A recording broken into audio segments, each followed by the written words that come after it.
On dit que rythme en nous une musique que personne d'autre que nous ne peut entendre, qu'on ne peut jouer pour personne d'autre, une musique rien que pour nous. On dit qu'après la mort, on continue de l'entendre, on dit que nos os continuent de l'entendre. Alors il joue une note, et puis une autre, et puis encore une autre jusqu'à ce que...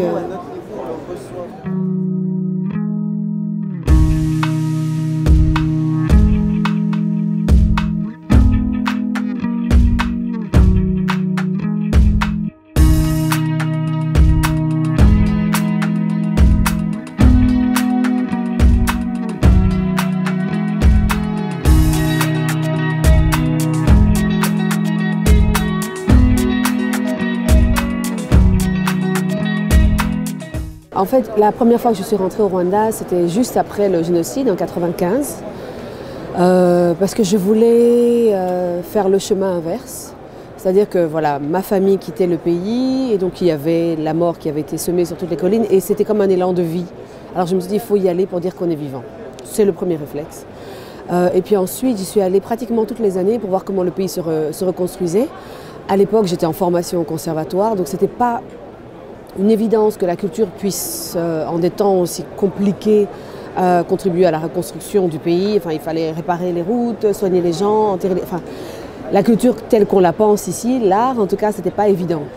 Donc ça m'a pris quand même 10 ans avant de voir clairement ce que l'art et la culture pouvaient faire avec une population qui était celle de mon pays d'origine.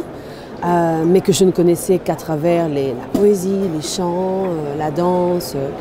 Je n'avais jamais vu d'image du Rwanda, j'avais jamais lu aucun livre sur le Rwanda. Et donc j'ai vraiment eu envie d'aller à la rencontre du pays de mes ancêtres, pas particulièrement le mien, parce qu'à l'époque, vous savez, les jeunes de la diaspora, c'est pas toujours évident, cette relation un peu schizophrénique entre on est né à un endroit, mais on vous dit tout le temps vous appartenez à cet autre endroit que vous ne connaissez pas. Et donc pour moi, c'était vraiment aller vers cet autre endroit auquel la plupart des gens considéraient que j'appartenais aussi. Donc voilà, c'est ça en 2005 qui m'a vraiment décidé à rentrer. Et l'année qui précédait mon retour définitif, c'était l'occasion de participer à 2 productions artistiques, une un film et une autre sur les mécanismes qui mènent au génocide. C'était une pièce de 6 heures réalisée aussi avec le metteur en scène Jacques Descuvelleries, qui s'appelait Rwanda 94, qu'on a joué là-bas. Et quand ces 2 événements artistiques ont eu lieu pratiquement en moins de 4 mois, ça a été clair que ce que j'avais envisagé était possible. Voilà.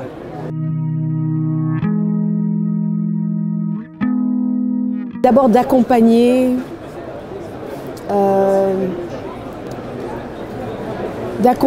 comme un guérisseur, on va dire ça comme ça, dans un premier temps la société, c'est-à-dire créer des espaces petits, simples, où chacun pourrait réfléchir librement à ce qui s'est passé avant, mais ce qui se passe au moment même. Un endroit où on pourrait vraiment se poser et dire honnêtement ce qu'on pense de l'humanité, tout entière, y compris parce que personne n'est en dehors de cette humanité. C'est pas parce qu'on a commis un génocide qu'on est en dehors de l'humanité. Et aussi de se dire, tiens, qu'est-ce qu'on pourrait mettre en place pour reconstruire cette humanité, même si, dans un premier temps, on n'en est pas convaincu. Donc voilà, j'ai trouvé que l'art et la culture pouvaient réouvrir cet imaginaire-là, d'avoir envie de nouveau de considérer l'autre comme faisant part de l'humanité, d'avoir envie de se projeter, de donner de l'espace à cette nouvelle humanité pour advenir. Qu'est-ce qu'on lui souhaiterait? Parce que quand on émet des souhaits, des vœux, des rêves, après ça peut prendre une forme artistique très belle aussi. Et oui, fondamentalement c'était ça. Et d'accompagner toute une jeunesse, parce que quand même le Rwanda c'est que des jeunes. C'est affreux, il y a des jeunes partout. Je dis ça parce qu'à mon âge, voilà, je dis mais trop jeune. Mais comment est-ce qu'on fait pour accompagner une jeunesse aujourd'hui qui grandit avec un fardeau historique aussi lourd, pour qu'elle se sente quand même digne, qu'elle ne se dise pas qu'elle est, qu'elle est condamnée, alors qu'elle n'a même pas encore fleuri, et surtout quelle est la parole, quelles sont les formes artistiques dont elle peut vraiment s'approprier, qu'elle peut s'approprier pour pouvoir dire le monde à partir de l'endroit où elle est. Donc voilà, c'est tout ça. Alors le spectacle vivant est une évidence dans la tradition. Donc ça veut dire que la plupart des formes culturelles, tous les événements de la vie sont rythmés d'une manière ou d'une autre par du chant, de la danse.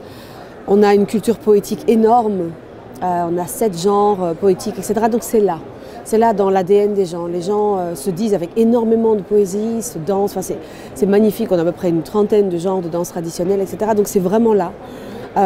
Après, la version organisée, avec d'un côté les professionnels et de l'autre côté le public, non. C'est-à-dire que voilà, si je vous invite à un spectacle et je me mets à danser, naturellement, les personnes qui dansent se sentiront invitées. Ce qui n'est pas le cas si je suis à l'opéra ou ici, si je regarde un spectacle de danse classique, ici en Europe, ça pourrait être mal interprété. Donc, il y a vraiment fondamentalement cet espace, cette barrière-là qui n'existe pas. Donc cet appel à la participation dans la culture traditionnelle, il est là tout le temps. Maintenant, quand nous on est arrivé avec la proposition de spectacle vivant, il y a eu beaucoup de méfiance.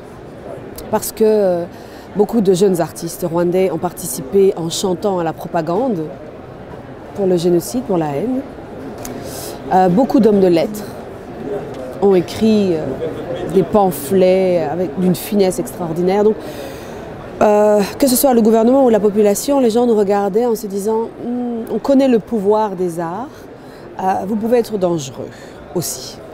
Donc on a essayé de défaire cette méfiance-là en invitant les gens à voir comment on fabrique et pas simplement être là devant le produit fini comme si ils devaient juste le subir. Donc ça, très vite, on a compris que inviter les gens à n'importe quel moment du jour, de la création, était fondamental pour que les gens embrassent l'idée que c'est un travail d'abord, que c'est un processus ensuite et qu'ils ne sont pas simplement consommateurs, on ne leur dit pas d'ouvrir la bouche et de consommer ce qu'on a préparé. Donc ça a pris un petit peu de temps.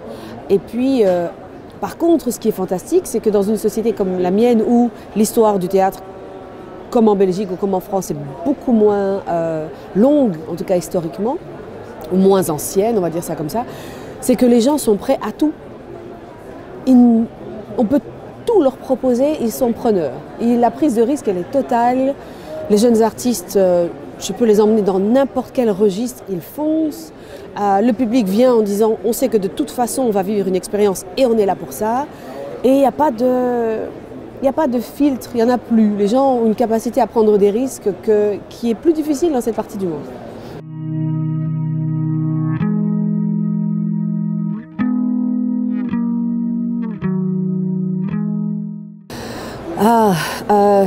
Alors il y a beaucoup de force et dans des secteurs très différents ici en France. La force, d'abord, c'est l'espace que l'artiste a dans la société pour pouvoir créer, ça c'est séculaire. La souveraineté des arts et de la culture, c'est une force. La liberté de création et d'expression, c'est une force. Les subventions, les accompagnements financiers, les financements, c'est une force. L'organisation politique avec toutes les politiques publiques, c'est une force. Vous avez beaucoup de force. Les faiblesses, c'est aussi ça, c'est beaucoup trop de force. C'est-à-dire qu'il y a plus tellement de remise en question de toutes ces forces-là. Pourquoi elles ont été mises en place à un certain moment? Est-ce qu'elles ont encore leur utilité? Est-ce qu'à un moment donné, il ne faudrait pas placer certaines de ces forces à un autre endroit parce que la société a beaucoup bougé depuis vos premières constitutions, etc. Je trouve que la complaisance aussi est une faiblesse. C'est-à-dire que maintenant, il y a certains acquis, certaines formes, certaines esthétiques qui, au départ, étaient naissantes, ouvertes, pionnières, sont devenues figées dans la pierre et qu'on n'a pas l'audace aujourd'hui de briser ça. La faiblesse aussi, c'est, je trouve, de ne pas assez accueillir ce que la France est aujourd'hui. C'est un espace de diversité énorme et qu'on ne retrouve pas au théâtre, ni dans les équipes, ni dans les textes, ni dans les corps, ni dans les voix. Et que c'est une richesse extraordinaire pourtant, parce qu'on le voit dans la littérature. Un livre sur 3 que je prends en français est écrit souvent par un auteur d'une origine différente, mais ça ne se retrouve pas dans les arts vivants. Et je trouve que ne pas embrasser cette force-là est une faiblesse. Alors si on arrive à inverser, probablement que c'est ça. Et puis, par contre, il y a des forces aussi qui sont là et que j'aime. Ça veut dire qu'il y a toujours cet espace où beaucoup d'artistes sont curieux, restent curieux du monde, sont des êtres politiques avec lesquels j'adore discuter, confronter les choses. La multiplicité des espaces, elle est extraordinaire. Je veux dire, je ne sais pas combien de théâtres il y a par tête d'habitants, mais en tout cas, il y en a beaucoup. Donc ça veut dire que quel que soit l'état d'isolement, parce que c'est la société française dans laquelle elle est aujourd'hui, dans laquelle les gens peuvent se sentir seuls, souvent ce qui est l'inverse en Afrique, la collectivité elle est là, elle soutient les gens que dans les bons comme dans les mauvais moments, ici c'est plus difficile. Mais même si les gens sont dans cet état d'isolement, ils peuvent toujours, s'ils en ont la force, passer la porte d'un théâtre, d'une salle de concert et faire corps, et faire commun, et faire collectif avec un groupe de gens avec lequel ils partageraient une expérience artistique, etc. Donc je trouve vraiment que c'est une force, qu'il faut tenir à ça, littéralement. Et puis après, par contre, par rapport au pays où je vis maintenant, je trouve que la force, par exemple, des jeunes artistes avec lesquels je travaille, c'est qu'ils ne sont pas détachés des autres secteurs de la société.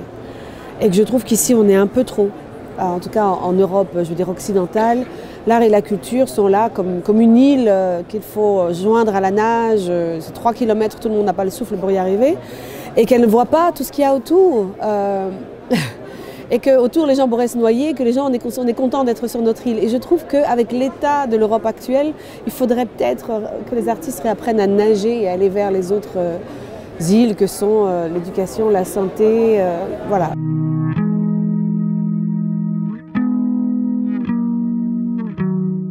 La présence, oui, des femmes dans les formes culturelles ou artistiques n'est pas une évidence, du tout. Traditionnellement, les femmes ne font pas de la poésie, ne l'écrivent pas, ne la chantent pas. Ne jouent pas des instruments traditionnels non plus, elles dansent. Donc elles sont jolies et elles dansent. C'est un être comme ça à observer. Mais ça a beaucoup bougé ces dernières années. Et donc c'est là que le politique a fait bouger la culture, que les autres secteurs ont fait bouger la culture. Ça veut dire que dans un pays où tout d'un coup, les hommes ont fait défaut, les hommes ont disparu, les hommes se sont déplacés, les femmes ont pris des places à plein d'endroits, dont la culture et les arts. Donc la plupart des organisations culturelles au Rwanda aujourd'hui, je dirais qu'il y a probablement 65%, 65-70% qui sont en fait gérées par des femmes. On a pris la place qu'on nous a donnée et on nous a laissé la prendre aussi, il y a les deux.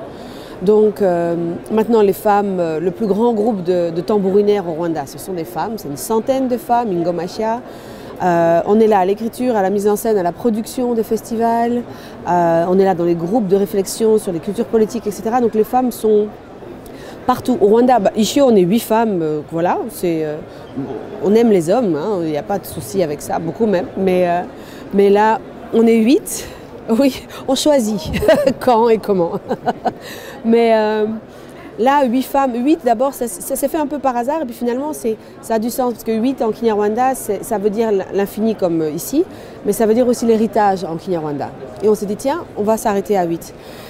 Mais dans les 8 femmes d'Ishio, il y a une juge des juges, il y a une spécialiste du développement des femmes, il y a une gestionnaire fiscalité comptable, il y a une multiplicité enfin, qui représente la société actuelle aussi. Donc partout les femmes sont, que ce soit dans les médias, que ce soit dans l'art, etc., qu'elles soient amateurs ou professionnelles, on représente assez ce qui se passe dans la société rwandaise aujourd'hui. Et donc ça nous intéresse parce que tout le temps, une ou l'autre apporte des informations sur ce qui se passe dans le secteur dans lequel elle travaille principalement au niveau de l'Assemblée générale. Et ça, c'est très passionnant du coup, cet aller-retour-là.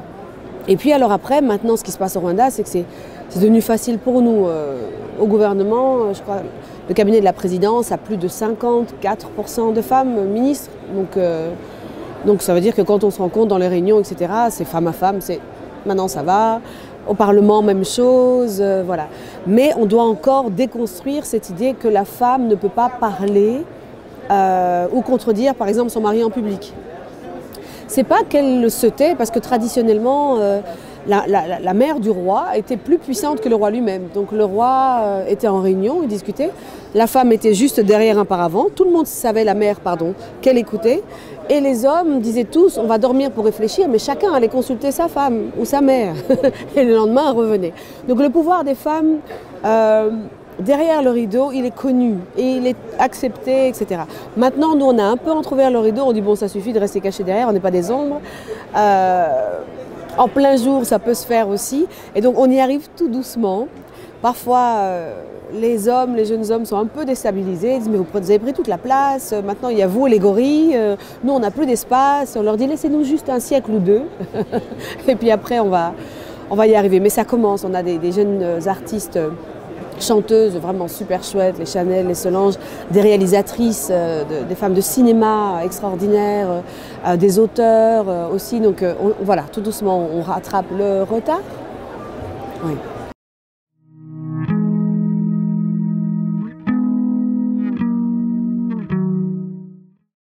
En fait, il y a, par rapport à la réconciliation, il y en a une, donc celle dont je parlais. Il y a d'abord la capacité à prendre dans le présent, dans le quotidien, une histoire comme celle de l'ancienne voisine de ma grand-mère, voilà, qui a choisi d'adopter l'assassin de ses enfants, littéralement. Et donc c'est un acte d'amour profond, mais qui a posé question à tout le monde.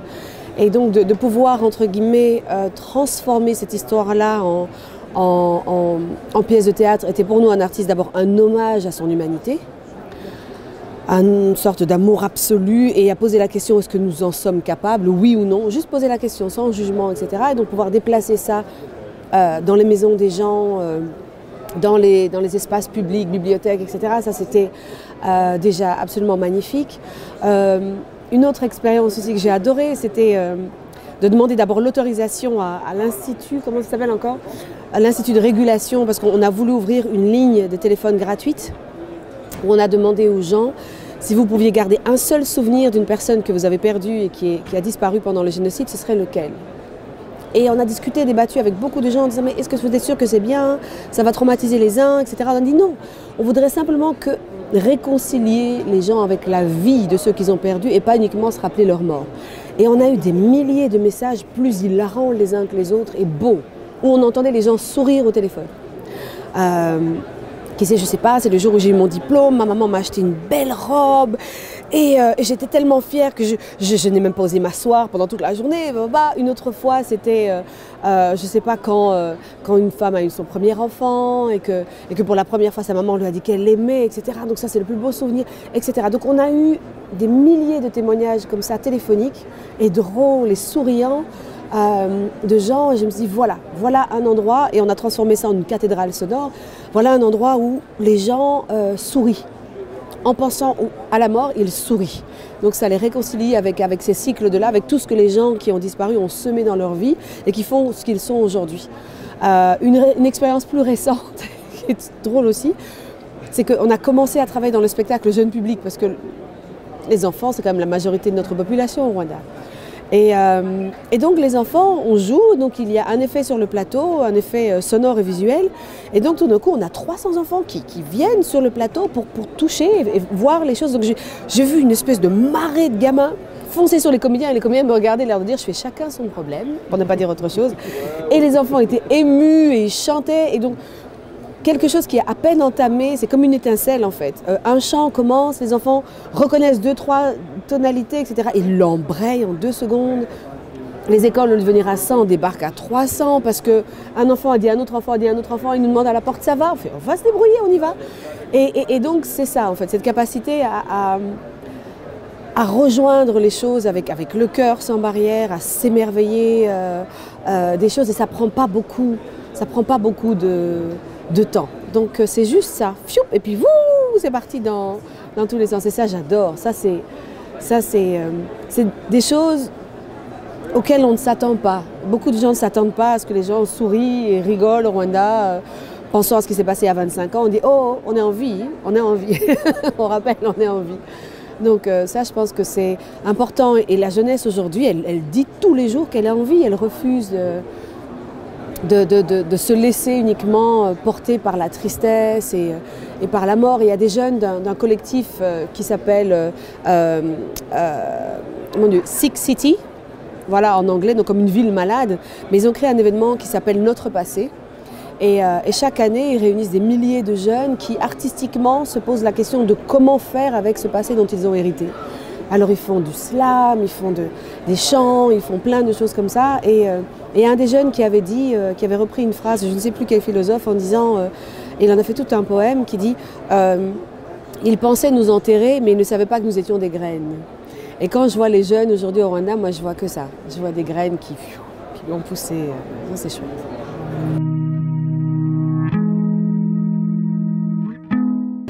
Au Rwanda, on joue chez vous, si vous en avez envie, dans votre salon, dans votre jardin, on joue dans la rue, qu'on a apprivoisé petit à petit, justement grâce aussi à des personnes qui ont une expérience de la rue comme en France. On joue dans les écoles, on joue partout. On transforme n'importe quel espace en espace de théâtre, parce qu'actuellement on n'a pas de salle de théâtre. On réfléchit à en construire une, mais en essayant de tenir aussi en compte, de prendre en compte justement tout ça. C'est quoi la richesse de ne pas avoir d'espace? Et si on en a un, quelle pourrait être la richesse de cet espace vis-à-vis de tout le reste? On a construit même un gradin mobile qu'on déplace pour 150 à 300 personnes partout où on va. On a des décors qui rentrent dans les valises, dans les camions, dans les camionnettes pour aller au Congo, au Burundi, au Rwanda. On joue dans toute la sous-région. On traverse les frontières comme on traverse la salle ici. C'est pas plus compliqué que ça. Oui, on joue au Rwanda, on joue sur les collines, on joue dans les bibliothèques, on joue à Goma, dans une cour extérieure, on joue à Kinshasa, on joue à Kampala, en Tunisie, en Côte d'Ivoire, au Sénégal. On joue beaucoup en Afrique, on essaye, parce que c'est vraiment très important aussi d'un bout à l'autre de l'Afrique. On n'a pas la même histoire récente, pour ne pas dire histoire coloniale. Du coup, ça fait presque 60 ans qu'on s'est perdu de vue d'un bout à l'autre de l'Afrique et que parfois on est obligé de passer par la France ou par la Belgique pour se retrouver. Et on essaie de défaire ces routes-là et en emprunter d'autres. Donc c'est important aussi pour nous, même si ça nous coûte plus d'argent que de venir jouer en France, d'aller justement au Maroc ou d'aller en Mauritanie ou d'aller en Afrique du Sud, où dans le regard l'un de l'autre, on se dit alors qui on est actuellement en Afrique, dans vos pays, là vous êtes qui? Et comment est-ce qu'on peut continuer à nourrir cette réflexion de cette Afrique-là, ce rêve panafricain qui a été évoqué il y a à peu près 60 ans de cela. Est-ce qu'il a du sens? Si oui, qu'est-ce qu'on en garde? Qu'est-ce qu'on en construit? Et comment l'Afrique peut aussi se raconter au reste du monde? Parce que quand vous demandez on joue où, c'est aussi important de se dire qu'on accueille plus de spectacles en Afrique venant de France que l'inverse, même sans lieu. Parce qu'il existe des facilités et c'est bien pour faire circuler les artistes français à l'étranger. Mais comment est-ce qu'on peut créer des voix qui ne soient pas des sens uniques? Comment est-ce que la France peut être intéressée au Mozambique, avec lequel elle n'a aucune histoire historique? Ce serait intéressant aussi de se dire, tiens, la France, elle joue où? Et pas simplement entre vous. Parfois, il y a une attitude un peu eurocentriste où la France, la Suisse, parfois un peu l'Allemagne, la Belgique, etc. Les circuits courts de diffusion, l'Amérique latine est géniale, elle est à découvrir aussi pour tout le monde. Enfin, il y a beaucoup de gens qui sont curieux de ce qui se raconte culturellement sur les scènes en France aujourd'hui, parce que culturellement, on regarde toujours la France comme évidemment un modèle ou un ancien modèle, je ne sais pas. Mais ce serait bien aussi de dire, tiens, est-ce qu'on correspond encore? Est-ce que ce modèle est toujours celui-là? Donc voilà, le on joue où, je pense que ça s'adresse à tout le monde.